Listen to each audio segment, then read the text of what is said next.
আসসালামু আলাইকুম। আজকে আপনাদের জন্য নিয়ে আসলাম সুজি দিয়ে একটা রেসিপি। এখানে নিয়ে নিয়েছি আমি সুজি 1 কাপ পরিমাণ, তেজপাতা, এলাচ, যে উপকরণগুলো লাগবে সব এখানে আছে। বাদাম লাগবে, চিনি লাগবে। চলুন তাহলে কীভাবে আমি সুজির বরফি বানাবো আজকে তা আপনাদের সাথে শেয়ার করব। সুজির বরফি বানানোর জন্য আমি একটা পাতিল বসিয়ে দিলাম চুলায়, তার মধ্যে পরিমাণ মতো একটু তেল দিলাম। চাইলে আপনারা ঘি দিতে পারেন, ঘি দিলে ভালো, কিন্তু আমার ঘিটা ভালো লাগে না, আমি খেতে পারি না। তেলটা হালকা হালকা গরম হয়ে গেছে, এখানে দিয়ে দেবো আমি এখন সুজিগুলো। ভালো করে তেলের উপর ভেজে নেব সুজিগুলোকে।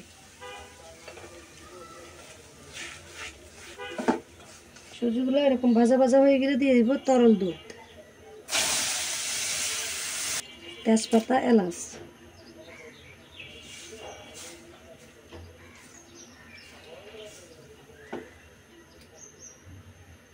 দিয়ে দেবো চিনি,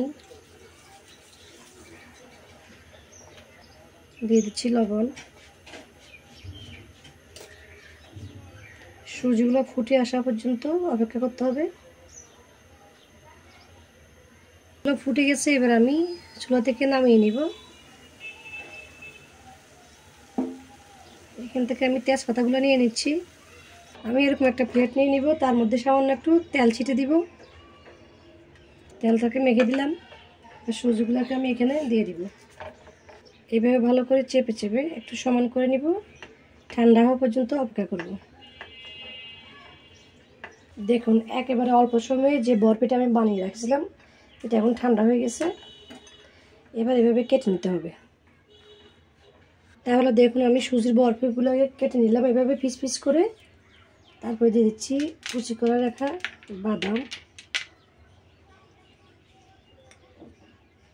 বানিয়ে ফেলাম একে সহজভাবে সুজির বরফি। এভাবে বানিয়ে দেখবেন, খেতে খুব ভালো লাগে। আপনারা যারা চিনি খান না তারা কিন্তু চাকা গুড় দিয়ে আর না হয় খেজুরের গুড় দিয়ে এভাবে বরফিটা বানিয়ে নেবেন।